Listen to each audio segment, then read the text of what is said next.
Alors la première mesure, estimation, calcul si l'on veut, du diamètre de la Terre, c'est une histoire extraordinaire et magnifique, que j'ai d'ailleurs raconté sous une forme un petit peu romancée, mais qui respecte l'histoire, dans un de mes livres, qui raconte un petit peu tout ce qui s'est passé dans l'Antiquité, et notamment à la fameuse bibliothèque d'Alexandrie, où tous ces savants grecs ont commencé à essayer de décoder justement le cosmos avec les outils dont ils disposaient à l'époque, qui étaient essentiellement la géométrie. Voilà. Alors c'est quelqu'un qui s'appelle Ératosthène, qui a fait cette chose extraordinaire.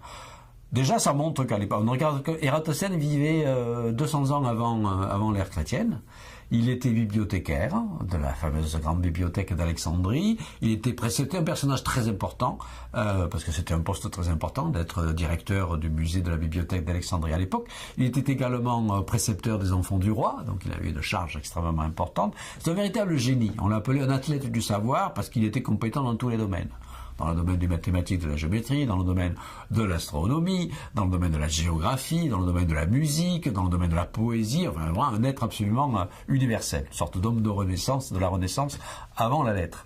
Alors, il possédait les outils de la géométrie qui avaient été développés un siècle avant lui par le grand mathématicien Euclide, qui avait été le premier grand savant à être justement invité par le pharaon pour venir travailler à Alexandrie. Et on dit que Ératosthène, donc sachant que la Terre était ronde, on le savait déjà à cette époque, mais la question c'est quelle est la taille, quel est le diamètre, ou quelle est la circonférence de la Terre. Est-ce qu'on peut la mesurer? C'est absolument, on peut se poser la question, comment faire ça?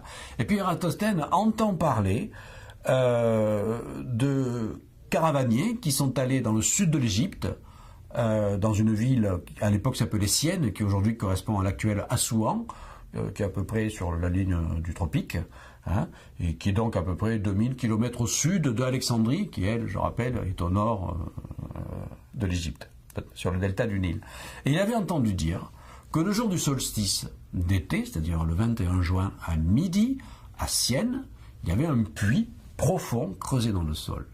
Et ce jour-là, à midi, le 21 juin, on disait qu'il y avait un phénomène tout à fait extraordinaire. Le soleil était à la verticale parfaite de ce puits-là, et que donc c'était le seul moment de l'année où l'on pouvait voir le fond du puits, l'eau briller, au fond parce que c'était éclairé directement. Sinon, évidemment, le fond du puits était caché. Bon, intéressant. Mais Ératosthène sait très bien que ce jour-là, le même jour, 21 juin à midi, à Alexandrie, le soleil n'est pas du tout vertical. Il fait un petit angle.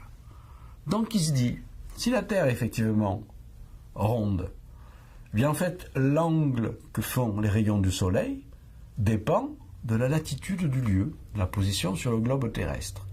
Si les rayons du Soleil sont verticaux à Syène, effectivement Syène se trouve sur le tropique, donc c'est la définition des tropiques, c'est ça, les rayons du Soleil ne vont pas exactement être perpendiculaire à la surface de la Terre, un peu plus au nord, c'est-à-dire à Alexandrie. Donc qu'est-ce que je vais faire? Je vais mesurer l'angle que font les rayons de soleil à Alexandrie le 21 juin à midi. Qu'est-ce qu'il fait? Il plante un bâton. Ou il regarde un monument vertical. Il mesure la longueur de l'ombre.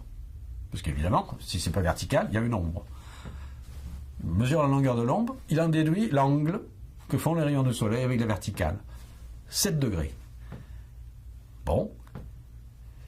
Il se dit 7 degrés, eh bien, c'est quoi? C'est un cinquantième de 360 degrés, c'est-à-dire un cinquantième du tour complet. Ça veut dire que donc l'arc de cercle qui sépare Syène et Alexandrie, c'est un cinquantième de fois la circonférence terrestre. Donc voilà comment on va mesurer la circonférence terrestre. Il suffit de multiplier par 50 la distance qui sépare Syène et Alexandrie. Et il reste encore à mesurer, physiquement cette fois-ci, à une unité de mesure de l'époque, ce n'était pas des mètres, on utilisait des stades. Voilà. Il fallait mesurer la distance entre Syène et Alexandrie. Alors il a aussi l'histoire prend des proportions tout à fait extraordinaires, parce que évidemment on n'avait pas des moyens géodésiques comme aujourd'hui pour le faire, et Ératosthène avait utilisé une quantité d'informations différentes qu'il a collectées ensemble pour essayer de faire une moyenne. Alors par exemple, il a interrogé ce qu'on appelle les bématistes. Les bématistes, c'était des personnes à l'époque qui étaient des marcheurs payés pour mesurer justement les distances le long des routes. Ils comptaient leurs pas, ils connaissant effectivement la longueur du pas. Au bout de 1000 pas, ou de 10 000 pas, ou de 100 000 pas, vous pouvez dire, ben voilà, j'ai parcouru telle distance. Donc il interroge les bématistes. Il interroge les caravaniers. connaissant la vitesse moyenne des chameaux pour faire le trajet, etc., etc. Et il utilise également les cadastres de l'époque sur les champs qui sont inondés par le Nil, donc il fallait mesurer tout ça. Alors, il recoupe toutes ces informations ensemble et il mesure en stade la distance de Sienne et Alexandrie. Et il multiplie par 50 et donc, voilà, donc la circonférence de la Terre, c'est 250 000 stades. Quand on connaît la valeur du stade, transformé en mètres, le stade, si je rappelle, c'était la longueur du fameux stade où se passaient les Jeux Olympiques à Olympie. Qu'est-ce qu'on trouve? On trouve 40 000 kilomètres. C'est à 1% près la vraie circonférence de la Terre.